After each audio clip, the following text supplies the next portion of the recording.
नमस्कार, आप देख रहे हैं पंचायती राज न्यूज और मैं हूं आपके साथ हर्षिता। सागर कलेक्टर कार्यालय के गेट नंबर 2 के सामने सोमवार की देर शाम हड़कंप मच गया, जहां पति पत्नी अपने 2 साल के मासूम के साथ हाथ में डीजल की कुप्पी लिए आत्मदाह करने पहुंच गए। नई गल्ला मंडी निवासी बलराम अहिरवार उसकी पत्नी कृष्णा देवी ने मोती नगर थाना में पदस्थ एसआई राकेश भट्ट पर गंभीर आरोप लगाए हैं। दंपति ने जिला प्रशासन से न्याय की मांग करते हुए खुद पर डीजल डाल लिया।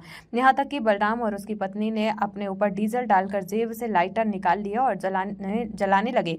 गनीमत रही कि मौके पर मौजूद राहगीरों और सुरक्षा कर्मियों ने समय रहते उनको समझाइश देकर बचा लिया। इस दौरान कलेक्टर कार्यालय के बाहर हो रहे हंगामे की सूचना मिलते ही प्रशासनिक अधिकारी सागर तहसीलदार अजय गौड़ और पुलिस मौके पर पहुंची। अधिकारियों ने दंपत्ति के हाथ से लाइटर छीना और उन्हें शांत कर पूरा मामला सुना। आत्मदाह का प्रयास करने वाले बलराम अहिरवार ने बताया है कि वह व उनकी पत्नी मजदूरी करते हैं। जब मजदूरी करने जाते हैं तो अपने बच्चे को पास में ही पड़ोस के परिवार के यहाँ छोड़ देते हैं। 28 नवंबर को मजदूरी करने गए तो मासूम को पड़ोस में छोड़कर गए थे। तभी पड़ोसियों का कृष्णा देवी की देवरानी पूनम अहिरवार से विवाद हो गया और उनके साथ छेड़छाड़ की गई, जिसकी शिकायत करने पर वह लोग मोती नगर थाने आए। बच्चा भी उन्हीं के साथ में था, जिसे लेने पत्नी कृष्णा देवी पहुंची थाने तो मोती नगर थाने में पदस्थ पुलिसकर्मी राकेश भट्ट ने अभद्रता पूर्वक व्यवहार किया। शिकायत सीएम हेल्पलाइन 181 पर की तो पुलिसकर्मी भट्ट ने शिकायत वापस लेने के लिए दबाव बनाए, जिसकी शिकायत दोनों पति पत्नी ने पुलिस अधीक्षक आईजी कलेक्टर तथा संभाग आयुक्त से की। इसके बाद भी मोती नगर में पदस्थ एसआई राकेश भट्ट के ऊपर कोई कार्रवाई नहीं की गई और न ही किसी प्रकार की जाँच की गई है। इसी बात से दुखी व परेशान होकर दोनों पति पत्नी ने 2 साल के मासूम के साथ आत्मदाह की कोशिश की है। महिला के आरोप निराधार है। मैंने उससे किसी प्रकार का अभद्र व्यवहार नहीं किया है। मेरे पास वीडियो है, वह मुझे पहचानती तक नहीं है। उसके पति के ऊपर मारपीट का मामला दर्ज है। आई है तो मैंने कहा सर लड़की को लेने आई थी तो कहने लगे कि इधर आ जाती है माना चमरिए आ जाती, पैसे ऐसे होते नहीं हैं और जूता मारेंगे तो समझ में आ जाएगी। हाँ, ऐसे मेरे को गंदी गंदी और भी गाली बकी राकेश भट्ट ने। अच्छा, ऐसा ही राकेश भट्ट। हाँ, और मैंने जहाँ बोला तो कहने लगे कि तेरे घर वाले, मैंने बोला सर मेरी क्या गलती, मैंने कौन सा जुर्म किया है। कहने लगे तेरे घर वाले तो आ रहे हैं ना रिपोर्ट करने। तो सर मैंने कहा सर घर वालों से बोलो, मेरे से क्यों बोल रहे हो। तो कहने लगे तू भी तो उसी में की है। मैंने कहा सर मैं आज तक आई हूँ कभी थाने। गुंडा घोषित किया है, कौन से गुंडे में हमें भी गुंडा घोषित और अभी 1 साल से मेरी कंप्लेंट करवाई है सर। अभी इनको गुंडागिर्दी केस में और मेरे लिए उठवा लूंगा सर। हम तीनों के अलावा कोई नहीं हम लोगों का इस दुनिया में। हमें नई गल्ला मंडी के पास है, हम क्या उठवाएंगे सर। हम अपनी बच्ची को छोड़कर मजदूरी करने जाते हैं, हम उठवाएंगे उसके लिए। साहब को दे दो, साहब सुने जांच करा लेंगे। ठीक है, आप लोग मजदूरी छोड़ के 200 रुपये मजदूरी करन फिराते हैं। यहाँ पे दिया था कोई सुनाई नहीं हुआ। आपस में दिया, कलेक्टर आपस में भी दिया, मेन कलेक्टर ये सर रिसीविंग कलेक्टर समक्ष श्रीमान 10 दिन हो गए, कोई सुना नहीं हो रही। 10-12 दिन तब जाकर मैं मनिया को फैसला लेकर आई हूँ यार। जातिगत गाली भी दी तो जमात इधर आ जाती है, जूता मारूंगा इतना तो समझ आ जाएगा तुझे।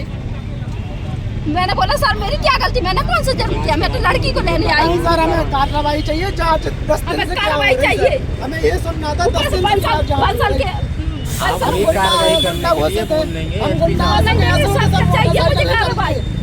वरना मेरी आज मौत हो जाएगी। आज हम आखिरी फैसला लेकर आए।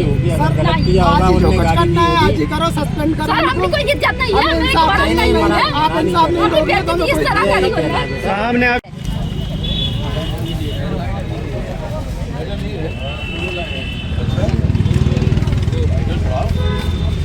नहीं लाइट तो नहीं देंगे, उठवा लो सर।